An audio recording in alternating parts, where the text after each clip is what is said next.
오늘은 요한복음 15장 16절에서 19절에 있는 말씀을 가지고 우리를 택하여 세우신 이유라는 제목으로 말씀을 함께 나누려고 합니다. 먼저 말씀을 봉독하겠습니다. 너희가 나를 택한 것이 아니요 내가 너희를 택하여 세웠나니 이는 너희로 와서 열매를 맺게 하고 또 너희 열매가 항상 있게 하여 내 이름으로 아버지께 무엇을 구하든지 다 받게 하려 함이라. 내가 이것을 너에게 명함은 너희로 서로 사랑하게 하려 함이라. 세상이 너희를 미워하면 너희보다 먼저 나를 미워한 줄을 알라. 너희가 세상에 속하였으면 세상이 자기 것을 사랑할 것이나 너희는 세상에 속한 자가 아니요 도리어 내가 너희를 세상에서 택하였기 때문에 세상이 너희를 미워하느니라. 아멘. 기도하겠습니다. 하나님, 2023년도 어느덧 12월에 들어서게 됩니다. 이제 2달밖에 남지 않은 이 시간, 우리가 한 해를 마무리하며 우리가 하나님 뜻대로 살았는지 돌아보기 원합니다. 이 시간 함께 해주시고 우리의 삶을 통해서 하나님의 뜻을 발견하는 시간 되게 하여 주옵소서. 말씀을 깨닫게 도와주시고 말씀 안에서 정말 우리가 그것을 실천할 수 있는 담대함을 허락하여 주옵소서. 감사드리며 예수님의 이름으로 간절히 기도하옵나이다. 아멘. 이번 주는 참으로 여러 가지 많은 이슈들이 있었던 주간이기도 합니다. 특히 10월 31일 날은 할로윈 데이가 있어서 LA에서도 아주 큰 행사가 있었던 날이기도 합니다. 매년마다 할로윈 데이가 나오면 교회는 영적으로 아이들을 보호하기 위한 할렐루야 나잇이라는 테마를 가지고 아이들을 교회 안에서 케어하는 모습들을 많이 보게 됩니다. 요즘 미국에서는 펜타닐이라는 마약이 사탕등에 묻혀서 아이들에게 주기도 하고 또 그것을 먹는 아이들이 죽기도 하는 상황이 계속 생기고 있는 상황이어서 또 심지어는 귀신 분장을 한 강도들이 집을 찾아가 문을 열어주었을 때 사람들을 공격하고 금품을 빼앗아가는 상황들도 생기고 있는 그런 것들이 많아서 방송에서는 계속 주의에 대한 것을 얘기를 하고 있습니다. 이 할로윈은 만성절 전날인 31일에 죽은 영혼들이 다시 살아나며 정령이나 마녀 등이 출몰한다고 믿어서 귀신들에게 육신을 빼앗기지 않기 위해 사람들이 흡혈귀 혹은 해골, 마녀, 괴물 등의 복장을 입고 돌아다녔던 그런 모습이었습니다. 최근에 대한민국에서는 이태원에서, 일본에서는 시부야에서, 그다음에 도론보리 거리와 클럽에서 모든 성인의 날 앞에 주말에 주요 거리를 중심으로 젊은이들이 코스프레를 하고 있는 모습도 많이 나타나고 있습니다. 원래 세인트라는 성인을 뜻하는 영어 단어는 할로의 데이에 붙여서 모든 성인의 날, 즉 만성절을 의미하게 되는데 이 할로윈은 10월 31일에 사탕을 주고받거나 유령, 귀신 분장을 하는 날이기도 해서 미국과 천교 영국에서 처음으로 시작이 되었던 풍습입니다. 근데 문제는 우리가 이러한 세상에 살고 있다는 사실이죠. 하나님의 자녀들인 우리가, 그리스도인이라는 정체성을 가진 우리가 이런 시대에 함께 어우러 살고 있다는 것입니다. 그래서 오늘 본문의 말씀에 보니까는 너희가 나를 택한 것이 아니요 내가 너희를 택하여 세웠나니라는 어떤 하나의 단호한 구절을 통해서 너희는 세상의 사람이 아니다, 너희는 하나님의 자녀다라는 어떤 정체성을 말씀하고 있습니다. 우리가 하나님을 선택하고 우리가 섬길 신을 결정한 것이 아니라는 것이죠.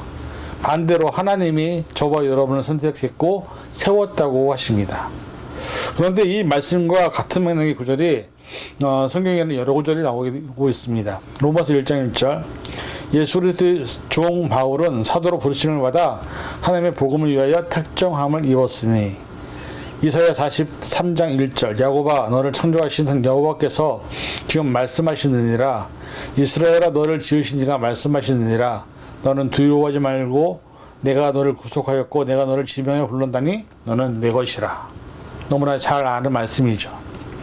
사실 이 말씀들을 통해서 우리가 알 수 있는 사실은 뭐냐면 하나님께서는 저와 여러분을 하나님의 자녀로 그리고 그리스도의 군사로 혹은 예수님의 제자로 이 세상에서 빛과 소금으로 부르셨다는 것을 우리는 알아야 합니다. 그럼에도 불구하고 우리 자신에게 주어진 자유의지를 통해서 우리가 하나님이 부르시고 세우신 것을 알면서도 하나님의 뜻과 말씀보다는 세상이나 인간적인 방법으로 살아가는 우리의 모습을 보게 됩니다. 이러한 죄로 가득한 또 하나님의 심판 앞에서 줄 수밖에 없는 우리를 구원하시기 위하여 하나님은 독생자 예수 그리스도를 이 땅에 보내셨고 우리의 죄값을 대신하기 위해서 십자가에서 대속물로 예수님을 내어주셨습니다. 그리고 오늘 본문은 하나님께서 택하여 세우신 저와 여러분을 통해서 이 혼돈과 영적인 전쟁이 심각한 세상과 하나님과의 충돌이 그 사이에서 우리가 어떤 모습으로 살아야 하는지를 말씀하고 있습니다.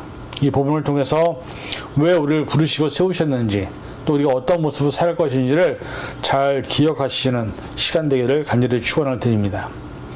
첫 번째는 오늘 부분에 보니까 열매를 맺게 하기 위하여 택하고 세웠다라고 말씀합니다. 사람이 한 인생을 살면서 그 사람의 흔적과 살아온 시간에 대한 평가가 항상 남게 되어 있습니다. 이 부분은 사회적으로 아니면 세계적으로 유명한 사람들이 아닐지라도 남겨진 가족에 의해서, 남겨진 친구나 직장 동료, 그리고 내 인생에 함께한 사람들에 의해서 우리는 기억되게 되어 있습니다. 자, 그런데 과연 저와 여러분은 남겨진 사람들에게 어떤 존재로 기억되기를 원하십니까?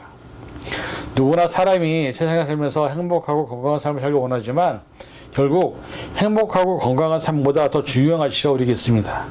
내가 떠난 후에 나를 기억하는 가족들과 자녀들, 나와 함께한 모든 사람들에게 내가 어떤 열매를 남겼느냐가 대단히 중요한 문제입니다. 사람은 죄로 가득한 존재이기 때문에 선한 존재는 아닙니다. 그러나 우리 안에 성령이 임하시고 충만해질 때, 또한 내 안에 예수 그리스도의 보혈이 흘러넘칠 때 우리가 아무리 죄로 가득한 존재를 할지라도 우리의 삶은 변하게 되어 있고 결국 하나님의 칭찬과 인정을 받게 되는 삶을 살게 될 것입니다. 그 삶의 증거가 열매로 나타난다고 말씀하시는 것입니다. 에베소서 5장 8절에서 9절 너희가 전에는 어두움이더니 이제는 주 안에서 빛이라 빛의 자녀들처럼 행하라 빛의 열매는 모든 착함과 의로움과 진실함이 있느니라. 갈라디아서 5장 22절에서 23절 오직 성령의 열매는 사랑과 희락과 화평과 오래 참음과 자비와 양성과 충성과 온유와 절제니 이 같은 것을 금지할 법이 없느니라. 이 두 말씀을 보면 빛의 자녀로 살아갈 때 맺을 수 있는 열매의 종류는 착함, 의로움, 진실함이라고 얘기합니다. 그런데 잘 생각해 보면 우리가 살아가는 삶의 상황에서 드라마나 혹은 영화나 내 주변에 있는 악한 사람들의 삶에서 찾아볼 수 없는 모습이 바로 방금 전에 에베소에서 말씀하셨던 빛의 열매인 착함과 의로움과 진실함입니다. 결국 우리를 세우시고 택하신 궁극적인 이유는 우리의 삶을 통해서 우리가 이러한 빛의 열매를 우리의 삶에 나타나게 원하셔서 우리를 부르시고 세우셨다는 것을 깨달아야 합니다. 또한 갈라디아에서 등장하는 성령의 9가지 열매 역시 우리가 성령을 받은 존재로서 하나님의 말씀에 순종할 때 우리의 삶을 통해서 드러나게 된다는 사실을 말씀합니다.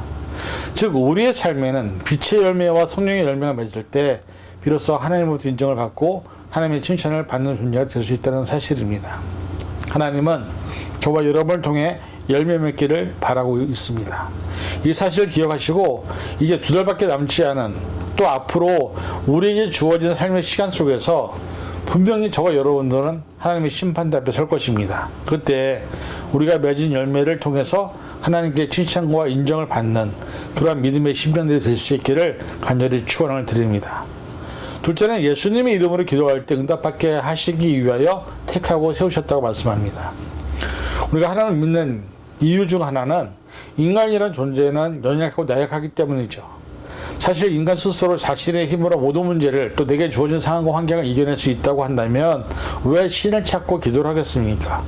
그러나 인간은 매우 유한한 존재이고 너무나 연약하기 때문에 자신의 힘을 할 수 없는 수많은 상황과 환경을 만나게 됩니다.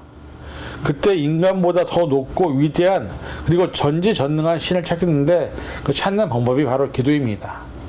옛날에 인간이 참을 어리석어서 모든 만물의 모양을 만들고 우상을 만들고 절을 하면서 자신들의 연약함과 나약함을 해결할 문제들을 인간보다 더 우월한 전능한 존재에게 의지하며 살아왔습니다. 그런데 그 모든 것은 사실 우상이었고 살아있는 신이 아니라 죽어있는 것들이었습니다. 그러나 하나님의 말씀에는 우리가 기도할 때에 즉 예수님의 이름으로 기도한다면 모든 기도에 응답해 주시겠다고 약속을 하십니다. 요한복음 14장 13절에서 14절 너희가 내 이름으로 무엇을 구하든지 내가 행하리니 이는 아버지로 하여금 아들로 말미암아 영광을 받으시게 하려 함이라. 내 이름으로 무엇이든지 내게 구하면 내가 행하리라. 또 요한복음 15장 16절 너희가 나를 택한 것이 아니요 내가 너희를 택하여 세웠나니 이는 너희로 가서 열매를 맺게 하고 너희 열매가 항상 있게 하여 내 이름으로 아버지께 무엇을 구하든지 다 받게 하려 함이라. 이 두 곳의 말씀에 동일한 내용이 있습니다. 우리가 착각하는 것 중 하나는 뭐냐면 예수님의 이름으로 기도하면 무엇이든지 다 이루어질 것이라는 착각을 많이 합니다. 그러나 성경은 이 부분에 대해서도 명확하게 이렇게 말합니다. 야고보서 4장 3절 구하여도 받지 못함은 정욕으로 쓰려고 잘못 구하기 때문이라고 말입니다. 우리가 비록 예수님의 이름으로 기도하지만 그 기도하고 바라는 것이 나의 욕심과 정욕을 위하여 구하는 것은 받지 못한다고 명확하게 쓰여져 있습니다. 그렇다고 우리가 신앙생활하면서 많은 기도를 하는데 왜 기도 응답이 이르지 않는 이유는 바로 이런 우리의 욕심과 정욕 때문에 응답을 받지 못하는 것입니다. 하나님은 이런 분입니다. 야고보서 1장 5절 너희 중에 누구든지 지혜가 부족하거든 모든 사람에게 후히 주시고 끊지 아니하시는 하나님께 구하라 그리하면 주시리라. 누가복음 6장 38절 주라 그리하면 너에게 줄 것이니 곧 후히 되어 누르고 흔들어 넘치도록 하여 너에게 안겨주리라. 너희가 헤아리는 그 헤아림으로 너희 헤아림도 도로 받을 것이니라. 이 말씀을 보면 하나님의 속성은 후히 주시고 꾸짖지 아니하시는 하나님이라고 말씀하고 있습니다. 그 하나님이 저와 여러분을 위해서 예수님까지 이 땅에 보내신 분입니다. 오늘도 우리가 살아가면서 많은 상황 환경 앞에서 우리는 기도할 수밖에 없는 상황이 생길 수 있습니다. 그럴 때 두려워하거나 걱정하지 말고 모든 것을 기도로 하나님께 맡기시길 바랍니다. 다만 그 기도의 내용과 결과가 하나님의 영광을 위하여 그리고 우리 욕심과 정욕이 아닌 하나님의 시간과 하나님의 방법대로 기도하신 것을 응답받을 것을 믿는다면 우리는 하나님으로부터 놀라운 은혜와 또 기도의 응답의 축복을 경험하게 될 것을 믿습니다. 그래서 우리가 그러한 삶을 경험하는 시간이 되기를 간절히 부탁을 드립니다. 세 번째는 우리가 서로 사랑하게 하기 위하여 택하고 세우셨다고 말씀합니다. 이 세상에 수많은 인종과 나라와 사람이 있습니다. 그런데 우리가 늘 잃어버리는 것은 하나님의 자녀인 우리가 하나님의 선택을 받은 백성이라는 그 사실. 즉 예전에 유대인들이 가졌던 선민사상처럼 다른 사람들이나 다른 민족은 우리보다 연약하고 그래서 그들은 차별해도 되고 함부로 해도 된다는 잘못된 생각을 갖고 있다는 것이죠. 성경에서 말하는 가장 큰 계명 여러분 이미 다 아시는 것입니다. 마태복음 22장 37에서 40절 예수께서 이르시되 내 마음을 다하고 목숨을 다하고 뜻을 다하여 주 너희 하나님을 사랑하셨으니 이것이 크고 첫째 되는 계명이요 둘째도 그와 같으니 내 이웃을 내 자신같이 사랑하라 하셨으니 이 두 계명이 온 율법과 선지자의 강령이니라. 이 말씀에서 말하는 이 이웃이란 이 세상에 존재하는 나와 다른 모든 사람들과 인종을 모두 포함합니다. 그런데 우리는 하나님의 말씀이신 이웃의 범위와 내가 생각하는 이웃의 범위가 다른 것을 알게 되죠. 여러분에게 있어서 내 몸과 같이 사랑할 수 있는 이웃의 범주는 어디까지입니까? 우리는 머리로는 지식으로는 이웃을 사랑해야 한다고 하지만 사실 그렇게 살지 못하고 있습니다. 교회에서 가장 많이 나오는 주제가 사랑이고요. 사람이 살아가면서 영화나 드라마나 노래에서 가장 많이 다루는 주제도 사랑입니다. 사랑이 가장 큰 은사라고 얘기하죠. 그러나 그 사랑을 실천하지 않는 모습이 우리 안에 있습니다. 그래서 많은 교회와 교인들이 세상으로도 비난과 조롱거리가 되는 것은 말로만 사랑을 외치지 삶과 행동으로 사랑을 실천하지 않는다고 비난을 많이 받습니다. 요한일서 4장 20절 누구든지 하나님을 사랑하노라 하고 그 형제를 미워하면 이는 거짓말하는 자니 보는 바 그 형제를 사랑하지 아니하는 자는 보지 못하는 바 하나님을 사랑할 수 없느니라. 그렇습니다. 하나님을 사랑한다고 하는데 형제를 미워하거나 또 생각이나 가치관이 다르다는 이유만으로 많은 비난과 조롱을 한다고 한다면 그것은 하나님을 사랑하는 것이 아니죠. 이 세상에 존재하는 모든 사람은 하나님의 자녀입니다. 우리가 그들을 전도해야 될 책임이 있는 것입니다. 중요한 것은 하나님은 저와 여러분은 아니라 이 세상에 존재하는 모든 영혼들이, 모든 사람들이 하나님 나라에 들어오기를 초청하고 있고, 그 사명을 감당하기 위하여 하나님이 저와 여러분들을 부르시고 선택하시고 일꾼을 삼아주신 것을 잊어서는 안 될 것입니다. 오늘 우리의 이웃은 누구입니까? 우리는 내 몸과 같이 내 이웃을 위하여 사랑을 베풀고 있는지 돌아보아야 합니다. 왜냐하면 우리가 이렇게 말씀처럼 형제를 사랑하지 않는다면 하나님도 사랑할 수 없기 때문입니다. 서로 사랑하기 위해서 우리를 택하시고 세우신 그 사실 앞에서 순종하며 많은 사람들을 하나님의 사랑으로 품을 수 있는 그러한 믿음의 신년을 될 수 있기를 간절히 축원을 드립니다. 네 번째는 세상이 미워하는 하나님의 자녀로 우리를 택하고 세우셨다고 말씀합니다. 우리는 스스로 하나님의 백성이라고 고백합니다. 이 하나님의 백성이라는 말 안에는 하나님의 나라 안에 사는, 그리고 하나님의 법과 질서에 따라 살아가는 백성이라는 것을 의미합니다. 그러나 문제는 이 세상이 하나님의 나라라고 믿고 있고 하나님의 말씀과 뜻대로 사는 사람들이 그렇게 많지 않습니다. 왜냐하면 우리가 살아가는 세상은 사람이 중심이 되어 살아가는 세상이기 때문이죠. 그래서 몸은 세상 안에 살아가지만 우리 영적인 삶이나 영성을 지키면서 살아가는데, 그러다 보면 하나님의 통치와 법과 질서는 사실 세상에서 다뤄지는 법과 질서와 가치와는 전혀 다른 방향으로 흘러가게 되는 것을 보게 됩니다. 아주 쉬운 예로 이렇습니다. 우리가 미국에 오면 이민 오죠. 한국 사람인데 미국의 법과 테두리 안에서 살아가야 합니다. 그리고 나중에 시민권자가 되면 미국 시민으로 살아가야 하는 것이죠. 그런데 미국에서 태어난 한인들은 이민자들과 전혀 다른 성장과 환경에 살기 때문에 겉모습 누가 봐도 동양인이지만 사고나 말하는 것이나 생각하는 것은 미국 사람처럼 생각하게 되어 있습니다. 그래서 많은 한국계 미국인이라 하더라도 세대에 따라서 살아온 환경과 또 한국인으로서 얼마나 많은 시간과 노력을 했느냐에 따라서 한국인이지만 한국말을 잘하고 읽기도 하고 쓰기도 잘하는 세대가 있는가 하면 한국 사람이지만 한국말도 전혀 모르고 읽지도 못하고 말하지도 못하는 사람들도 있다는 것이죠. 우리가 하나님 나라의 백성으로 살아가지만 세상에 살다 보니 세상의 방식과 세상의 흐름과 세상의 가치관과 기준을 따라 가지고 사는 것이 더 편하고 나은 삶이라고 그 지배적인 사고방식이 우리를 붙잡고 있습니다. 그래서 말씀대로 산다는 것은 전혀 다른 모습으로 존재되기 때문에 그 혼돈 속에서 우리는 스스로 세상을 택할 때도 많다는 것입니다. 그런데 하나님의 뜻과 말씀대로 살아간다는 것은 사실은 세상의 흐름과 방향과 반대가 되어 살아간다는 것을 의미합니다. 심지어 그로 인해서 생기는 고난, 어려움, 혼란을 경험하기도 하죠. 이러한 삶이 싫어서 하나님의 말씀보다는 세상의 흐름과 방식을 택하여 편하게 살아가는 사람들도 너무나 많이 보게 됩니다. 요한 1서 4장 5절에서 6절, 그들은 세상에 속한 고로 세상에 속한 말을 하며 세상이 그들의 말을 듣느니라. 우리는 하나님께 속하였으니 하나님을 아는 자는 우리의 말을 듣고 하나님께 속하지 아니한 자는 우리 말을 듣지 아니하나니 진리의 영과 미혹의 영을 이로써 아느니라. 요한복음 17장 14절, 내가 아버지의 말씀을 그들에게 주었사오매 세상이 그들을 미워하였사오니 이는 내가 세상에 속하지 아니함 같이 그들도 세상에 속하지 아니함으로 인함이니이다. 이 두 말씀의 공통점은 뭐냐면 세상에 속히 있느냐 아니면 세상에 속히지 않느냐에 따라서 세상에 미움을 받느냐 아니면 미움을 받지 않느냐가 결정이 된다는 거 말씀하고 있습니다. 저와 여러분은 지금 세상으로부터 미움을 받고 있습니까? 그 의미는 내가 지금 하나님의 말씀대로 뜻대로 살기 위해서 노력한다는 것입니다.